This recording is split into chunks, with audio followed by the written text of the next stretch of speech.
Légendaire mais non prometteur, c'est ainsi qu'on pourrait décrire le véhicule d'investissement LMNP ou loueur meublé non professionnel. C'est le sujet de cette nouvelle vidéo de notre chaîne H Stratégies dans laquelle on va parler immobilier mais véhicule d'investissement au travers du LMNP en expliquant pourquoi tu ne dois pas utiliser ce statut ou dans quel cas tu devrais utiliser ce statut.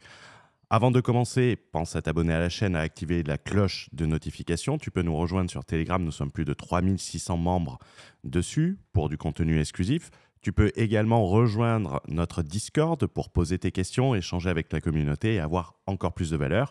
C'est entièrement offert, les liens se trouvent dans la description sous la vidéo.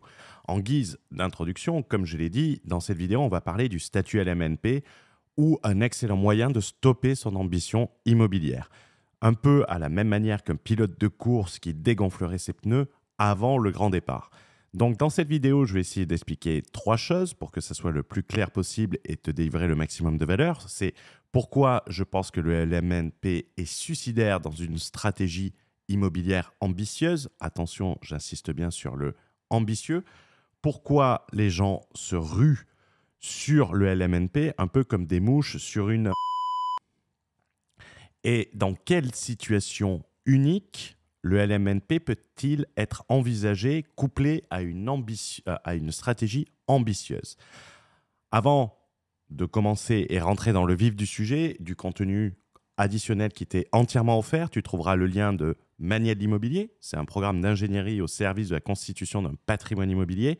C'est entièrement offert, le lien se trouve en haut à droite et sous la vidéo. Et également, tu pourras t'inscrire à une conférence privée sur les techniques exclusives qui ont permis de constituer un patrimoine de 5 millions d'euros avec un salaire de 3 000 euros. Le nombre de places est limité, il n'y a pas de replay et c'est en partenariat avec notre podcast 10 millions dont tu trouveras le lien sous la vidéo également. Rentrons maintenant dans le vif du sujet. Pourquoi je pense que le LMNP est suicidaire dans le cadre d'une stratégie ambitieuse? C'est-à-dire pourquoi LMNP ne rime pas avec ambitieux? Tout d'abord, il va falloir déterminer ce qu'est le LMNP. Qu'est-ce que c'est clairement le LMNP? On peut qualifier le LMNP comme un véhicule d'investissement, c'est-à-dire un outil d'investissement qui va te permettre de conduire des investissements immobiliers, notamment immobilier locatif, en bénéficiant d'avantages offerts par ce dispositif. Comprends, c'est une niche fiscale, mais il y a un dicton qui dit que lorsqu'on choisit les niches fiscales, on finit à la niche. C'est un hybride relativement bâtard puisque c'est d'un côté du non propre, c'est-à-dire c'est l'investissement comme si tu le conduisais à titre personnel, mais tu disposes cependant d'un numéro de SIRET. On pratique les amortissements, c'est-à-dire la réduction, c'est ça la principale niche fiscale qui te permet de ne pas payer d'impôts. Mais on ne les reprend pas. Il faut savoir que dans une société, par exemple, si tu achètes un bien 1 million d'euros, que tu as amorti 200 000 euros et que tu revends 1 200 000 euros, tu vas reprendre 200 000 euros d'amortissement, c'est-à-dire entre 800 et 1 million, et tu auras en plus la plus-value entre 1 et 1 million 2. Une fois que tu as repris tout ça, tu as ta plus-value complète. Mais en réalité, tu vas réintégrer les amortissements sur lesquels tu auras eu une déduction fiscale. Ce qui est important, c'est que l'exception de la non-reprise des amortissements peut disparaître du jour au lendemain, et encore plus en ce moment où on parle de la taxation des rentes. C'est important de toujours lier avec l'actualité. Il y a eu plusieurs coups de canif au statut LMNP, quelques craintes en fin d'année dernière. On dit toujours, est-ce que ça passera l'année suivante? C'est un régime et un véhicule d'investissement qui va favoriser le cash flow, c'est-à-dire le delta entre le remboursement de crédit et les loyers que tu perçois. Et ce cash flow est en réalité, dans l'investissement immobilier, la plus petite méthode pour t'enrichir. Donc en fait, on encourage la plus petite méthode d'enrichissement dans l'immobilier. Le problème du LMNP, ou les problèmes du LMNP, c'est qu'au travers du nom propre, tu vas te retrouver notamment en face du HCSF, qui limitera ta capacité d'endettement à 35%, avec une dérogation cependant pour la résidence principale.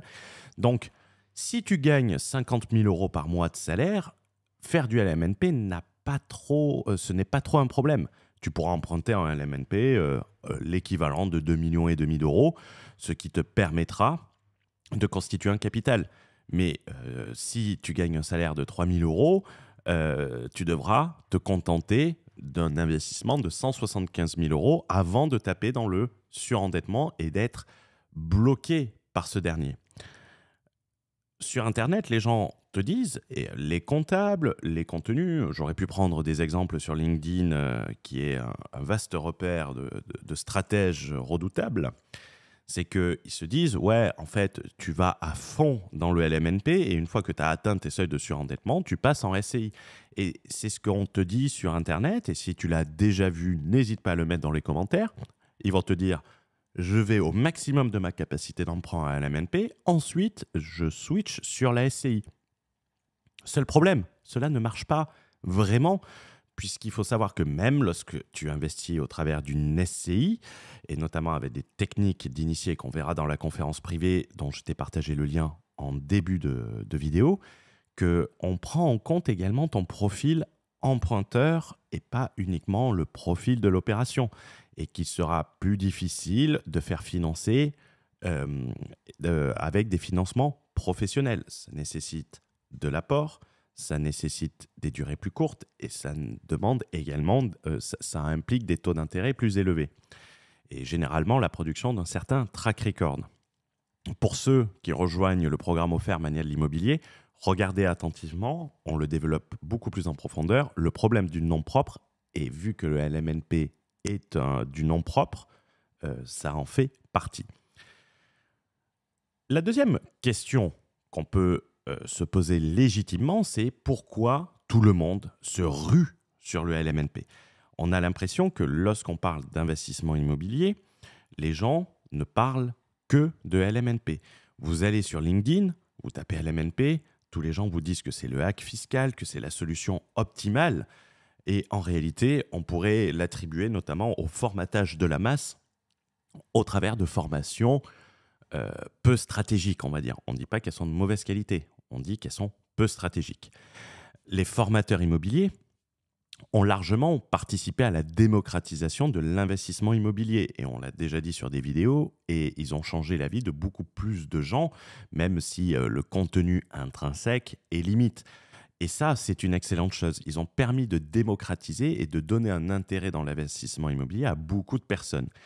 J'avais vu des statistiques comme quoi la part d'investisseurs immobiliers, et je parle à l'époque Covid, elle était passée dans les achats de 11 à près de 30%, c'est-à-dire une multiplication par 3 des investisseurs immobiliers. Mais une multiplication par 3 de personnes qui font du LMNP avec tous les biais que nous allons voir, c'est-à-dire biais du rendement, biais du cash flow, biais fiscal,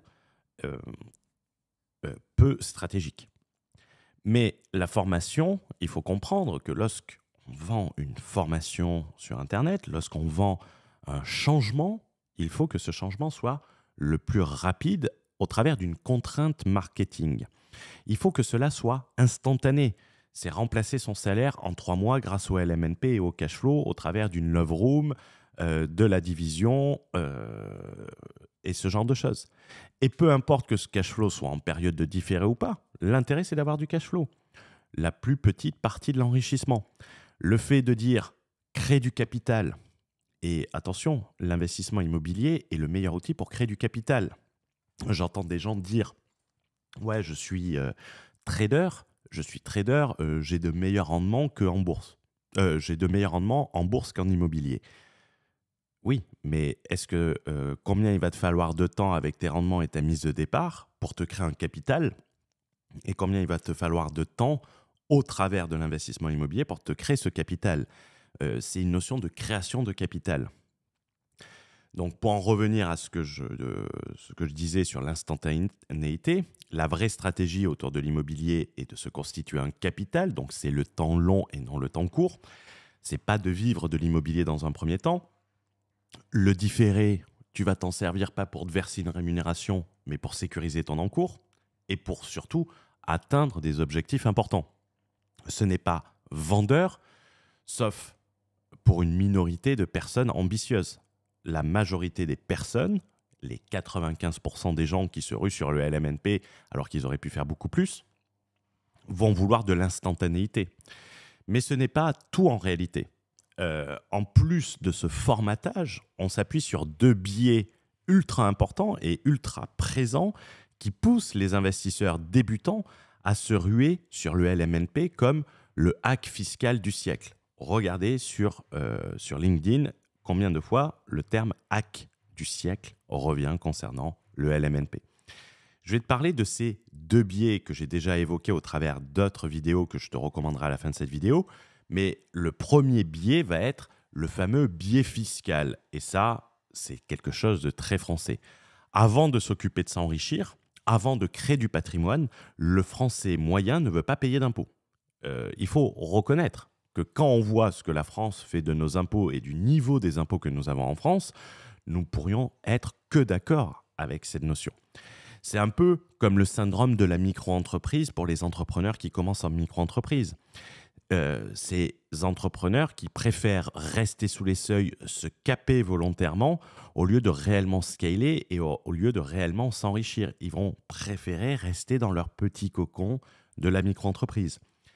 Le LMNP, il donne un avantage fiscal, mais il ne faut surtout pas dépasser au risque de tomber dans le LMP. Et vu que lorsqu'on fait du LMNP, on ne cherche que le cash flow, c'est sûr que passer en LMP est sacrément c'est désavantageux. On préfère rester des prolétaires de l'investissement et pas payer beaucoup d'impôts. Mais j'ai envie de te dire, il faut être égoïste. On s'en fout des impôts à partir du moment où tu en as plus. Préfères-tu, et réponds-moi dans les commentaires sous la vidéo, payer 0% d'impôt sur une plus-value de 10% sur 500 000 euros, c'est-à-dire sur une plus-value de 50 000 euros, et tu payes 0% d'impôt, tu as 50 000 euros in the pocket, ou payer 50% d'impôt sur une plus-value de 10%, mais cette fois-ci sur 5 millions d'euros. Donc, c'est-à-dire que, est-ce que tu préfères avoir dans ta poche 50 000 euros net d'impôt ou 250 000 euros après impôt?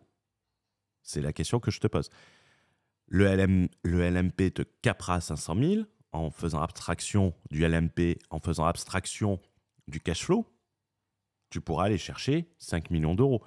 Et ce que tu chercheras, vu que tu favoriseras les plus-values et pas forcément le cash flow, tu iras chercher là où tu t'enrichis réellement, là où tu génères du cash.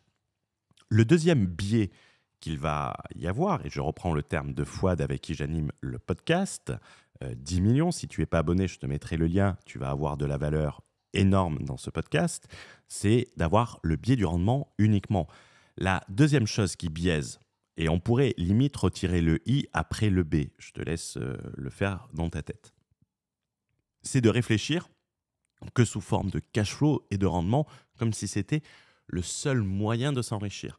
Mais pire encore, c'est que si tu favorises ce biais du rendement, tu le fais au détriment d'autres éléments.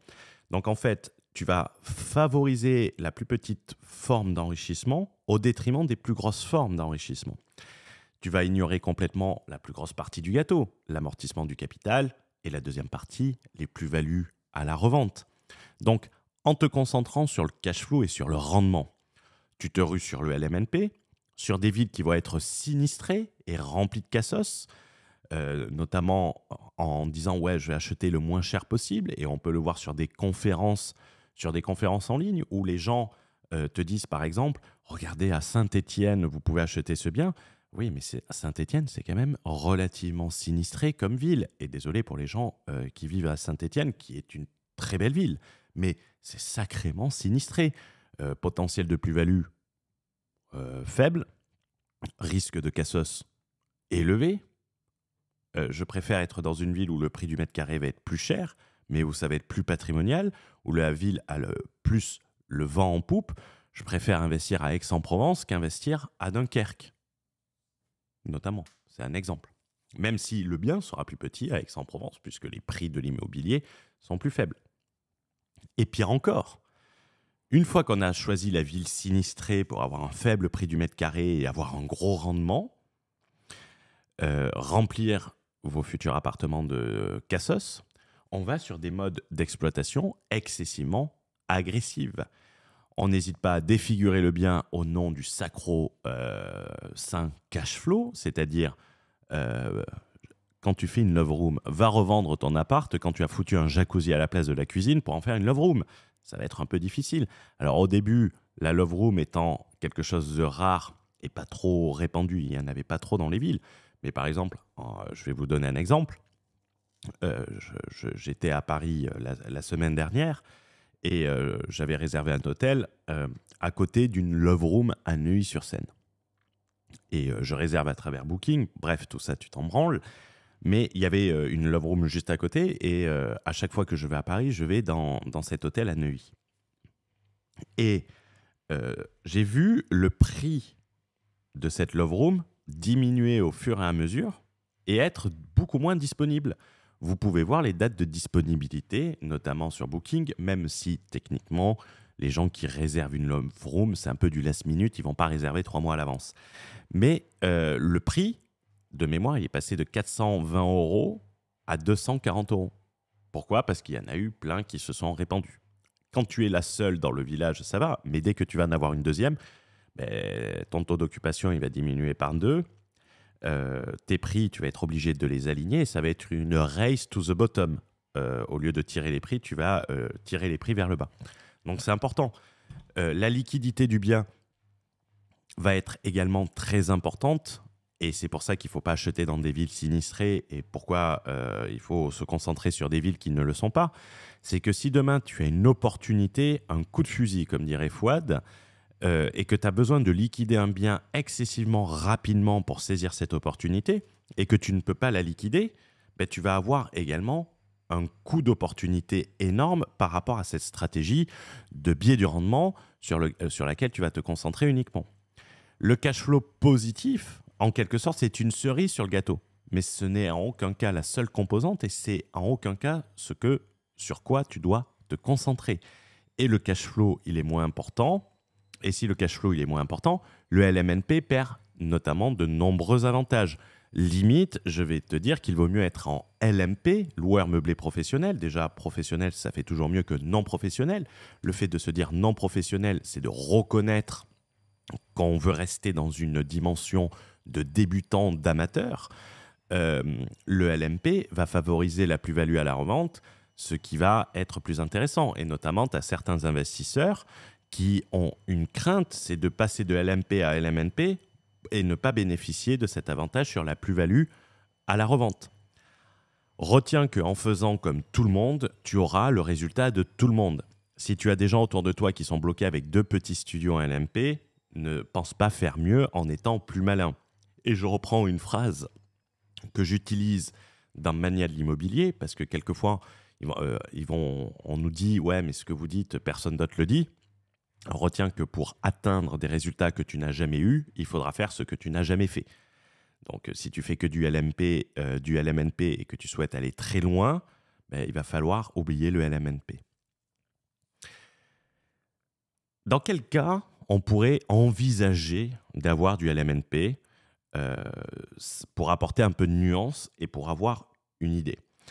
Le LMNP, au pire, j'ai envie de dire, tu le fais en dernier, après avoir bâti ton patrimoine, ton capital au sein d'autres véhicules d'investissement. Si moi, par exemple, je devais faire du LMNP pour générer un flux de trésorerie à titre personnel, le LMNP pourrait être néanmoins intéressant une fois que j'ai constitué un capital, c'est-à-dire que ce LMNP ne va pas me caper ma capacité à lever des fonds. Surtout que j'aurais fait le switch stratégique dont je parle sur patrimoine exponentiel, donc ma situation personnelle n'aura pas autant d'importance et que je pourrais être tenté d'avoir des revenus de l'argent de poche qui serait le meilleur statut, le LMNP serait le meilleur statut pour avoir cet argent de poche à titre personnel sans passer par la complexité des sociétés. Donc, si pour amour du LMNP et que tu en es fan, que tu le souhaites, que tu en rêves, que tu dormes LMNP la nuit, que tu rêves de la Love Room, de la location courte durée, si tu souhaites faire du LMNP, cela doit être fait après avoir constitué ton patrimoine immobilier de manière massive. Et quitte à le faire, comme je l'ai dit, autant viser le LMP qui favorise un peu plus la plus-value, bien plus enrichissant que le simple cash flow, même à titre personnel. Le contenu que je te recommande pour encore plus de valeur et aller plus loin, ça va être un épisode de podcast dont j'ai beaucoup parlé sur la chaîne, qu'on a décidé d'intituler « De 2 colocs à un LMNP à près de 10 millions en 4 ans seulement ». C'est un interview inspirant d'une personne qui n'a rien à vendre, d'une femme de 52 ans qui, une fois qu'elle a compris que le LMNP était un statut qui capait ton ambition, qui t'empêchait d'investir massivement, a fait un switch stratégique, a mis en place des stratégies qui lui ont permis de se constituer un patrimoine de 10 millions d'euros de financement pour se bâtir un parc immobilier à la hauteur de ses ambitions, alors qu'elle avait 2 appartes et 2 colocs. Voilà la différence. Quand elle a décidé de changer, voilà la personne qui avait 2 colocs, elle passe à 10 millions. Maintenant, elle peut reprendre ces 2 colocs pour générer un revenu à titre personnel. Pour aller un peu plus loin sur le biais du rendement et le cash flow et tout cela que tout cela implique, investir dans l'immobilier en 2024, limite oublier le cash flow, j'aurais dû dire oublier le cash flow. Dans cette vidéo, nous allons plus loin sur l'impact de la stratégie du rendement, du cash flow, et ça va te permettre d'affiner encore plus ta stratégie et comprendre le mieux possible. Il n'est de si bonne compagnie qui ne se quitte, donc il va être temps pour moi de conclure sur cette vidéo. Si le LMNP est légendaire mais non prometteur, si tu souhaites investir massivement et pas te faire caper, donc si tu as une petite ambition, le LMNP c'est très bien pour toi. Si ton ambition elle est au-dessus de la norme et que tu fais du LMNP, c'est incompatible. C'est un peu comme un grand sportif qui bouffe chez McDo avec de la mayonnaise, du coca et tout ça. Il y a quelque chose d'incompatible.